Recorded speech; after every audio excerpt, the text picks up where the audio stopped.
Bom dia, boa tarde, boa noite, meus queridos alunos. Hoje vamos trabalhar um conteúdo falando sobre lei penal no espaço, ou princípio da territorialidade, né? Vamos trabalhar ele hoje. Mas antes de mais nada, como estamos no Café com Batom, se inscreva, compartilhe e ative o sininho para que toda semana a gente possa distribuir esse conteúdo.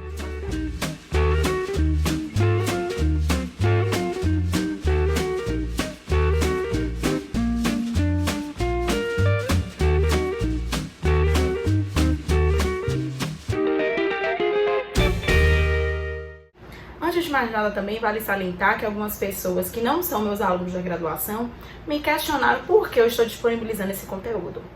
Devido à pandemia, né, como a gente estava botando isso nos comentários do nosso canal, devido à pandemia, a gente começou a utilizar a ferramenta do YouTube para poder disponibilizar o conteúdo para os nossos alunos de forma online, mas também marcamos aulas ao vivo para que eles tenham conteúdo de qualidade. Mas aqueles que não são nossos alunos se sintam à disposição, e aí está o conteúdo da forma que é ministrada na graduação. E se quiserem complementar, dar alguma dica ou falar alguma coisa para que a gente cresça e melhore no canal, sintam à disposição e deixe tudo isso nos comentários. Quando falamos de lugar do crime, estamos falando no local onde esse crime foi realizado.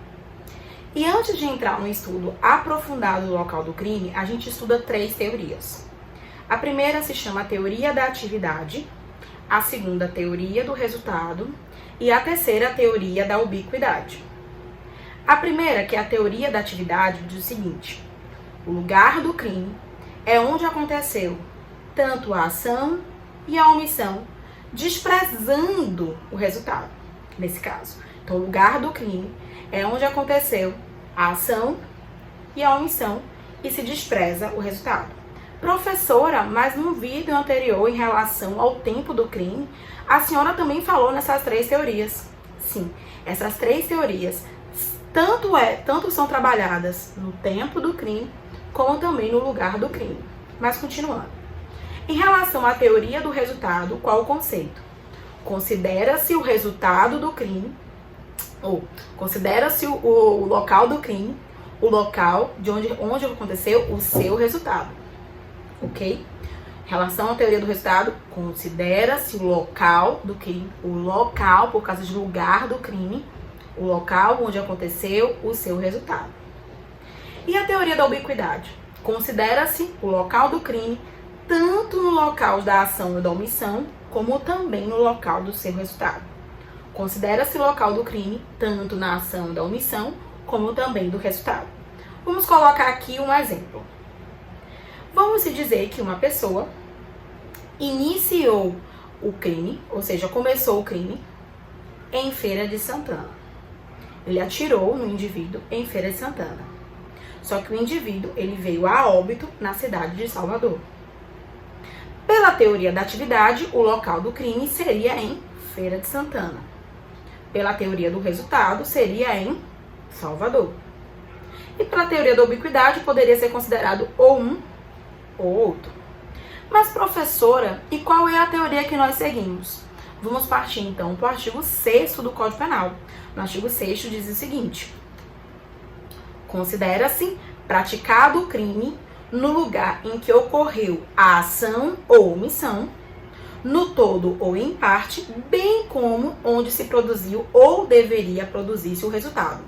Na leitura da lei penal no espaço, ou seja, no lugar do crime, a teoria que nós seguimos é a teoria da ubiquidade. Mas por que o legislador fez a opção de seguirmos a teoria da ubiquidade? Vamos analisar um exemplo. Se uma pessoa da Argentina manda uma carta-bomba para uma pessoa que reside no Brasil, ok? E a pessoa que reside no Brasil abriu a carta-bomba, a carta explodiu e essa pessoa, a vítima, veio a óbito. Vamos dizer então que na Argentina se considera a teoria do resultado. E no Brasil se consideraria a teoria da atividade. O que poderia acontecer com essa pessoa? Ele não ia responder nem por um, nem por for a outro lugar e essa pessoa ficaria impune. O que é que o Brasil fez, então, em relação à adoção da teoria da ubiquidade? Tanto poderia ser da ação da omissão, como também da teoria da ubiquidade. O Brasil, na verdade, ele está se resguardando em relação ao resultado ou à ação do crime. Ele está resguardando para que o agente criminoso, ele responda pelo crime. Para que ele não fique impune, para que não haja impunidade. Então, nisso, o Brasil ele se resguardou em relação ao direito penal internacional. É isso que nós temos que ficar ligados. Continuando o assunto sobre o lugar do crime, vamos estudar agora o princípio da territorialidade. O princípio da territorialidade ele se divide em dois: a territorialidade absoluta e a territorialidade relativa. A territorialidade absoluta afirma o seguinte: quando um crime acontecer no território nacional, a aplicação da lei brasileira, a lei nacional, será absoluta. Não existirá a aplicação de uma lei estrangeira, ok? Já o princípio da territorialidade relativa, aplica-se a lei brasileira nos crimes que aconteceram aqui no território nacional. No entanto, vale salientar que serão observados convenções, tratados ou qualquer assunto, qualquer legislação de cunho internacional, qualquer acordo internacional, ok? E aí, qual é o princípio da territorialidade que o Brasil adotou? Vamos agora para o nosso artigo 5º. Vamos lá. O artigo 5º, lendo o nosso artigo 5º, aplica-se à lei brasileira sem prejuízo de convenções, tratados e regras do direito internacional ao crime cometido no território nacional. Eu estou lendo só o caput do artigo 5º, só o caput do artigo 5º. Segundo esse artigo, nosso querido artigo 5º do CP, qual é a teoria da territorialidade que nós seguimos? É a teoria da territorialidade relativa, porque aplica-se a lei brasileira, mas não terá prejuízos à observação, de convenções, tratados e regras do direito internacional ao crime cometido no território nacional. Ou seja, se um estrangeiro ele comete um crime aqui no Brasil, analisando o en passant, ele responderá pela legislação brasileira, ok? No entanto, se ele tiver uma convenção, um tratado com o Brasil, ele poderá responder pela legislação do seu país de origem. Então, a teoria que nós seguimos é a teoria da territorialidade relativa, que está descrita no artigo 5º e caput do nosso Código Penal. Professora, mas o que é território? O que é território? A gente está estudando território, está estudando agora geografia? Sim, é quase isso. O que é que Mirabete, que é um autor que nós seguimos em relação às nossas aulas atuais, estamos fazendo fundamentação teórica, porque esse assunto aqui, meu amor, não é para concurso público, não é para graduação, é para você aprender realmente, é para você analisar. Então, a doutrina nunca será esquecida nos nossos vídeos. O que é que Mirabete fala? Mirabete afirma que o território abrange o solo e subsolo, sem solução de continuidade e com limites reconhecidos. As águas interiores, os rios, lagos, o mar territorial, a plataforma continental e o espaço aéreo. Professora, entendi nada, eu vou ter que revisar o que é mar territorial, o que é espaço aéreo. Em relação ao espaço aéreo, o espaço aéreo é todo aquele espaço no ar, realmente, que está acima do território nacional.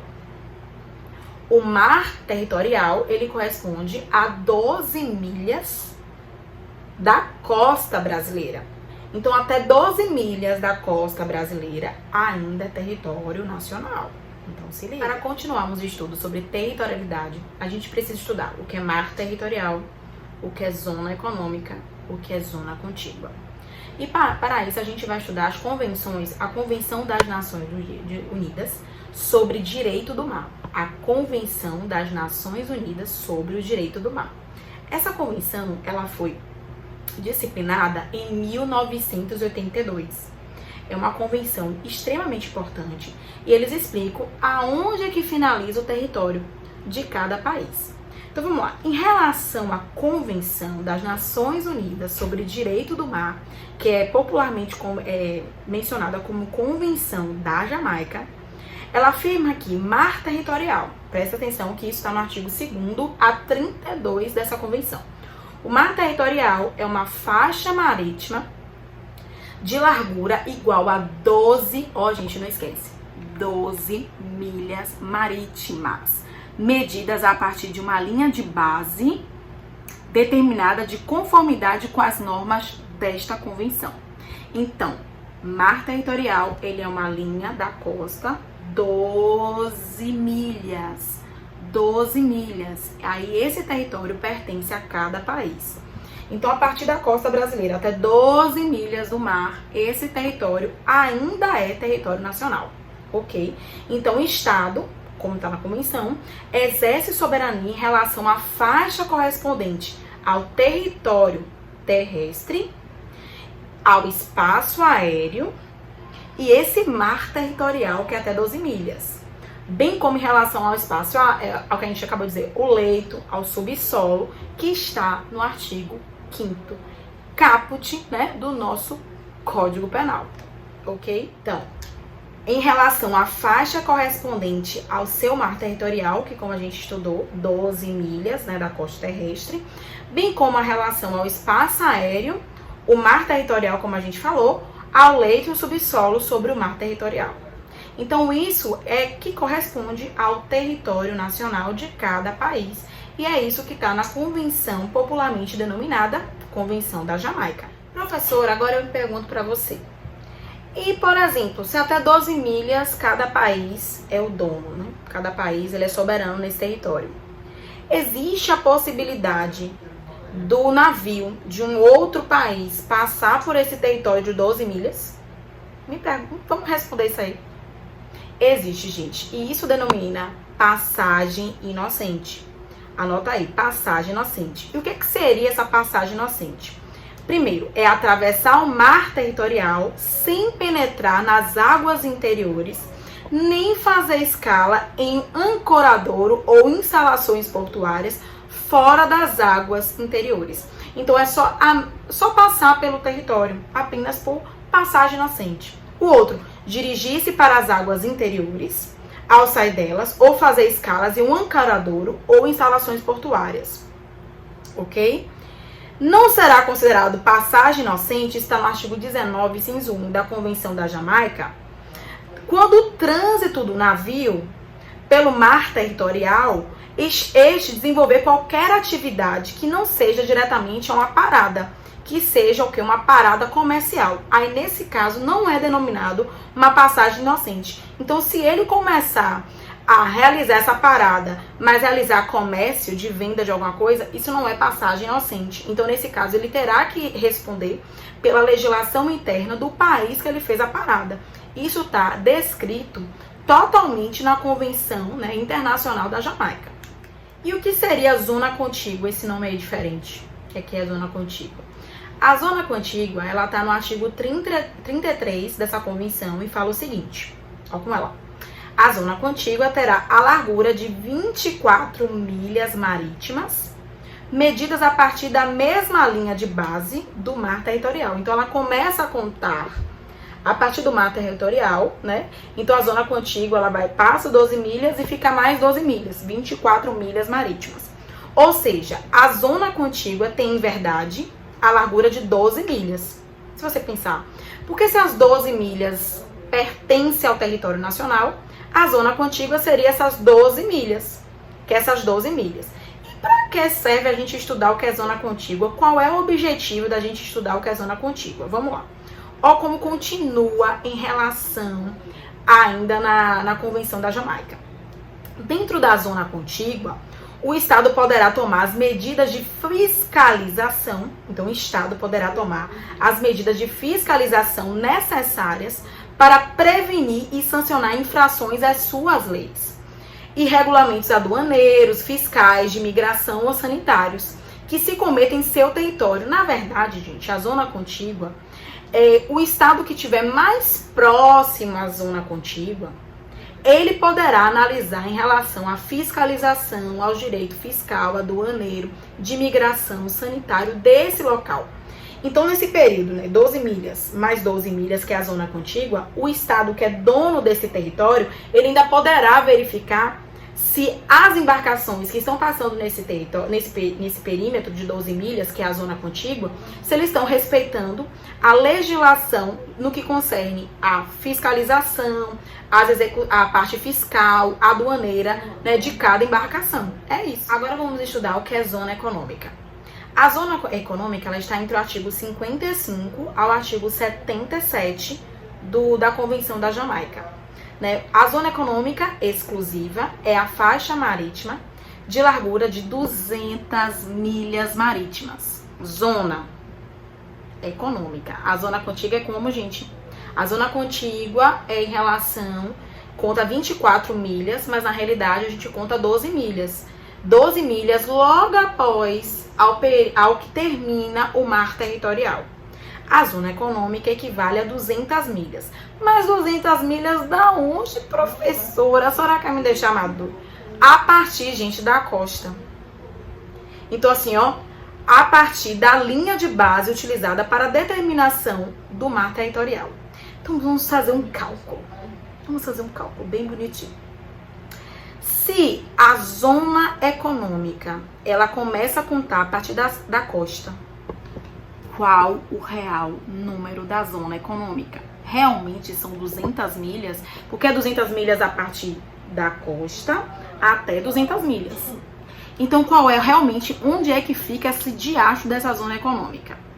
A zona econômica fica a 188 milhas, porque 12 milhas equivale ao território de cada país, ok? Equivale a 188 milhas. É só fazer o cálculo. 200 menos 12. Ok, pelo amor de Deus. A professora Sara vai começar a falar de cálculo agora. Não, meu amor. Cálculo dosimetria não é aqui. Mas você vai ver um pouquinho de cálculo sim. Mas voltando. Então, em relação o mar, essa parte da zona econômica, equivale de verdade a 188 milhas. Então, a zona econômica compreende a faixa do mar territorial e também a faixa da zona contígua. Antes de que vocês comecem, então, professora, a zona econômica também pega aqueles 12 milhas da zona contígua. E como o que é que vai acontecer nesse negócio aí dessa zona econômica? Gente, a zona econômica é o seguinte. O que está na convenção? Os direitos de soberania para fins de pesquisa prospectiva e exploração dessa parte, administração dos recursos naturais, tanto vivos como não vivos, equivale a quem? Quem é que detém em relação à zona econômica algum direito de exploração dessa zona? Na verdade, o que acontece nessa zona econômica, ela é uma zona como se fosse neutra. Ninguém é dono de nada. E tudo que deve ser realizado, exploração nessa região, ela deve ser observada, todos os padrões, tudo que está escrito na convenção, e deve ser discutida com todos os países. É isso que acontece na zona econômica, porque é uma zona que pertence, na verdade, a todos os países. Então, para que um país possa explorar, fazer uma pesquisa nessa região em relação à fauna marítima dessa região, em relação a alguma pesquisa dessa região, ela deverá ser discutida com todos os países. Então, recapitulando, nós temos o mar territorial, que ele é contado a partir da costa terrestre, 12 milhas da costa terrestre. Temos a zona contígua, que também conta da parte da costa terrestre e vai até 24 milhas, mas o que pra gente conta são apenas as 12 milhas. E temos a zona econômica, que é uma área neutra que pertence a todo mundo, que é 200 milhas também, que conta a partir da costa terrestre. Mas o que vale mesmo como zona econômica, como uma zona neutra, na doutrina se considera os 188 milhas, ok? Então decore isso aí, porque é muito, muito importante para esse artigo 5º, pelo amor de Deus. Vamos agora estudar o parágrafo 1º do artigo 5º. O parágrafo 1º diz o seguinte: para os efeitos penais, considera-se como extensão do território nacional, agora estamos estudando a extensão também do território nacional, as embarcações e aeronaves brasileiras de natureza pública ou a serviço do governo brasileiro. onde quer que se encontrem. Nessa primeira parte que a gente parou aqui, no parar primeiro, você dá um cortezinho nessa primeira parte, estamos estudando em relação às embarcações e às aeronaves, que são o quê? De natureza pública. Natureza pública. Pertence ao Estado Nacional. O que é que a gente vai estudar aí? Considera-se, nesse caso, extensão do território nacional. Vamos dar uma lidinha aqui. O que é que acontece? Nesse parágrafo 1º do artigo 5º, para os efeitos penais, considerou a extensão do nosso território, a extensão do Brasil, as embarcações e aeronaves brasileiras de serviço público. Mas, professora, e se tiver uma outra embarcação que não seja, por exemplo, da aeronáutica, do exército, mas está a serviço do Estado, ela pode ser considerada uma extensão do território nacional? Sim, porque aqui fala o seguinte, de natureza pública ou a serviço do governo brasileiro. Então, você tem que analisar como é que está sendo questionado numa eventual avaliação. Então, é isso que você tem que prestar atenção. Onde quer que se encontre. Então, por exemplo, se uma embarcação pertencente ao Exército Brasileiro está ancorada no mar territorial da Inglaterra e lá dentro dessa embarcação aconteceu um crime, aconteceu um furto qualificado, roubaram a joia, roubaram alguma coisa de alguém, quer dizer, um furto qualificado não roubaram não, furtaram alguma joia ou fizeram alguma coisa de alguém, um furto qualificado. Nesse caso, em relação, qual seria considerado o lugar do crime? Na França ou no Brasil? Seria considerado no Brasil porque o crime aconteceu dentro da embarcação. É uma embarcação pertencente ao Exército e é uma embarcação pública, então ela é extensão do território nacional. Então são essas coisas que a gente tem que prestar atenção. Outra coisa, por exemplo, se uma aeronave pertencente ao presidente da República, ele está no espaço aéreo. E aí essa aeronave, ela está no espaço aéreo do território francês. Está no espaço aéreo. Vale salientar que é uma aeronave que pertence ao presidente da República Brasileira. Dentro dessa aeronave, acontece um crime de lesão corporal gravíssima. Ok? Como aconteceu em cima do espaço aéreo da França, onde é que o agente vai responder? No Brasil ou na França? Nesse caso, vai responder aonde? No Brasil, porque se trata de uma aeronave pertencente ao presidente. Então, se pertence ao presidente da República, é uma aeronave com o quê? Com característica de pública. E se é pública, é extensão do território nacional. Vamos estudar agora a segunda parte, né, desse parágrafo primeiro. A gente parou naquela parte assim, que é a natureza pública ou a serviço do governo. Vamos lá.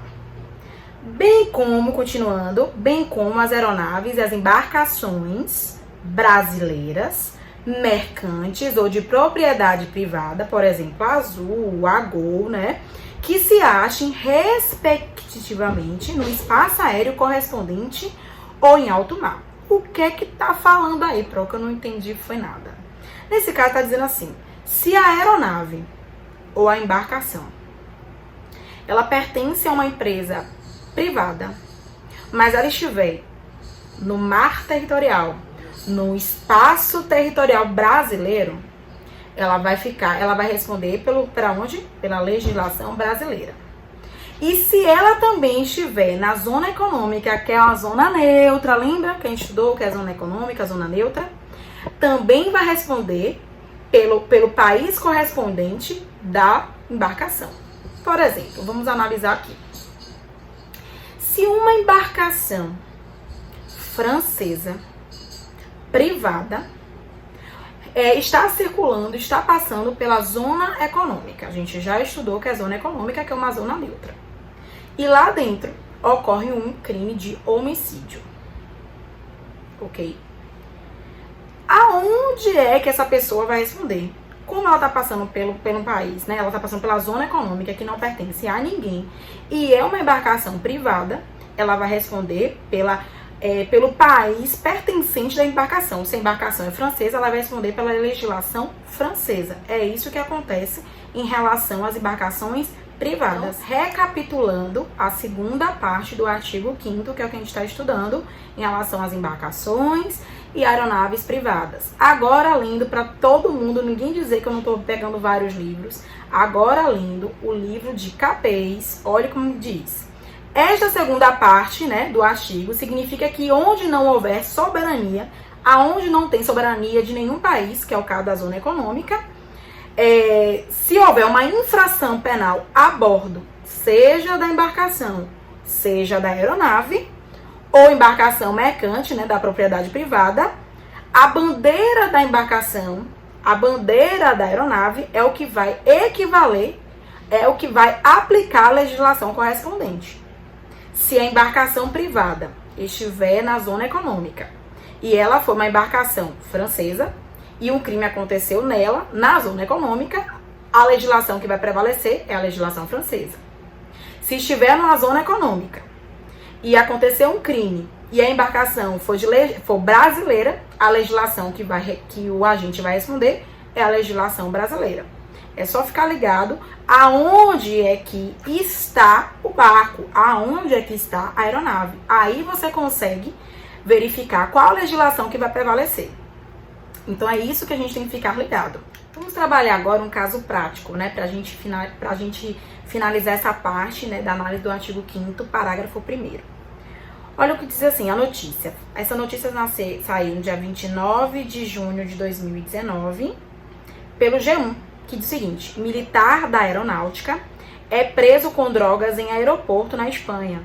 O Ministério da Defesa abre investigação. Esse militar ele foi detido com 39 quilos de cocaína no aeroporto de Sevilha. E aí a gente se indaga, a indagação, poxa, como é que ele foi preso? Se era uma aeronave pública pertencente ao presidente, né, uma aeronave pública, e o crime aconteceu dentro dessa aeronave pública. Ele deveria acontecer a prisão dele. Vou dizer pra você o que aconteceu, gente. Vamos ver aqui, ó, o que aconteceu pra gente também não estar falando coisas erradas, né? Ele era o sargento da aeronáutica brasileira e ele foi detido na terça-feira, né, segundo a notícia, no dia 25 de junho de 2019, do ano passado, no aeroporto de Sevilha, na Espanha, por transportar 39 quilos na sua bagagem. Pouca coisa, né? Uso pessoal. De uso pessoal, 39 quilos. 39 quilos. O Ministério da Defesa e o presidente da República confirmaram a prisão. Gente, ele foi preso porque ele não foi... a investigação espanhola não pegou o sargento dentro do avião. Porque se ele estivesse dentro do avião, o crime seria de competência do Estado brasileiro, ok? Porque ele estaria dentro da extensão do território nacional. No entanto, ele saiu, ó como foi, ó. A prisão do segundo sargento ocorreu quando o avião da Força Aérea Brasileira, que é o da FAB, ele pousou às 14 horas no horário local, no aeroporto da capital da região de Andaluzia, que é Sevilha, né? Então, apurou que a aeronave onde estava Manuel Silva Rodrigues, que atua como comissário de bordo em voos da FAB, costuma fazer a rota presidencial antes do avião do presidente em viagens longas. E por isso fica à disposição do presidente. Ok, o que é que acontece? Ele saiu, né? Ele saiu da aeronave e ele estava fora da aeronave, então ele estava na Espanha, ele estava em território espanhol. Então, nesse caso, quando houve essa troca de tripulação, aí ele foi preso. Então, ele estava fora da aeronave. Então, é isso que aconteceu, para que quando você olhar essas notícias, vocês perceberem que foi isso que aconteceu. Então, nesse caso, ele respondeu pela legislação espanhola, porque ele não estava dentro, quando ele foi pego, ele não estava dentro, né, da aeronave, que era uma aeronave pública, né, e era extensão do território nacional. Ele foi preso na hora quando foi trocar a tripulação. Foi isso que aconteceu. É por isso que ele está respondendo pela legislação espanhola. Agora vamos continuar o estudo pelo parágrafo 2º do artigo 5º que nós estamos estudando. Como é que fala esse parágrafo 2º? É também aplicável a lei brasileira aos crimes praticados a bordo de aeronaves ou embarcações estrangeiras. Como assim, professor? Agora a gente está estudando que também aplica-se a lei brasileira em embarcações e aeronaves estrangeiras? Sim. De propriedade privada, meu amor. A gente está falando, por exemplo, da Air France, da Europa, que pertence à França, que pertence à Espanha, a Madrid. Né? Ou seja, essas embarcações, essas aeronaves são aeronaves privadas, ok? Achando-se aquela em pouso no território nacional. Se essas aeronaves privadas estrangeiras estiverem no território nacional ou no nosso mar territorial e acontecer um crime dentro dessa aeronave estrangeira, um crime dentro dessa aeronave, a legislação que vai prevalecer, segundo o artigo 5º, parágrafo 2º, é a legislação brasileira. Vamos voltar para a leitura. É também aplicável a lei brasileira aos crimes praticados a bordo de aeronaves ou embarcações estrangeiras de propriedade privada, não é de propriedade pública. Se fosse de propriedade pública, a regra seria a legislação do país correspondente da aeronave ou embarcação pública. Nós estamos falando de aeronaves e embarcações privadas. Achando-se elas no pouso ou no território nacional ou no nosso espaço aéreo, ou está em porto ou no mar territorial, o que equivale é a legislação brasileira. Então, por exemplo, um avião saindo da França, o Air France, que pertence à França, entra no nosso mar territorial e dentro desse espaço aéreo do mar territorial acontece um crime. Por exemplo, um feminicídio. Qual a legislação que será aplicada? Em conformidade com o artigo 5º, parágrafo 2º, como trata-se de uma aeronave privada e está no mar territorial brasileiro, a legislação que será aplicada será a nossa legislação. Mas, professora, e não pode ser aplicada de jeito nenhum a legislação da França? Meu bem, claro que pode, a gente já estudou. O nosso princípio que nós seguimos, conforme o artigo 5º, caput lá em cima, é que nós seguimos o que? A territorialidade relativa. Se é territorialidade relativa e nós tivermos algum acordo com a França, nós podemos sim relativizar o artigo 5º, parágrafo 2º, e o agente que cometeu o feminicídio, ele poderá responder pela legislação do seu país. Mas vai ter que analisar se nós temos, claro, um acordo internacional, algum tratado. Se nós lembrarmos, por exemplo, do caso que aconteceu com a Indonésia, que aqueles traficantes brasileiros, eles foram executados porque cometeram o crime no território da Indonésia, eles não tinham nenhum tratado, nenhum acordo com a gente, e eles não tinham essa relativização. E eles não encaminharam as pessoas, os agentes que cometeram, o tráfico de drogas na Indonésia para o Brasil. Então, nesse caso, a falta de acordos internacionais, a falta de um bom diálogo internacional pode prejudicar, na verdade, os seus pares. Então, assim, o presidente da República, para a gente concluir essa parte de legislação penal, no espaço, que é a lei penal no espaço, o que é que a gente conclui com a análise do artigo 5º? É que é de suma importância. É de suma importância uma boa convivência internacional.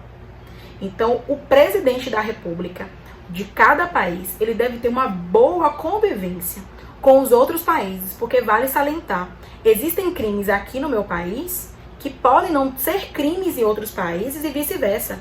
E os meus nacionais poderão responder por crimes se eu, por exemplo, não os proteger. Ok? Então, quando a gente está falando de lei penal no espaço, nós estamos falando também, crucialmente, também de legislação internacional.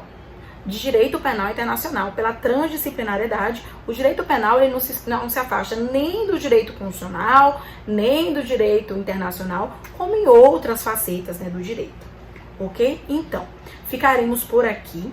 O próximo conteúdo que nós vamos trabalhar é em relação à extraterritorialidade.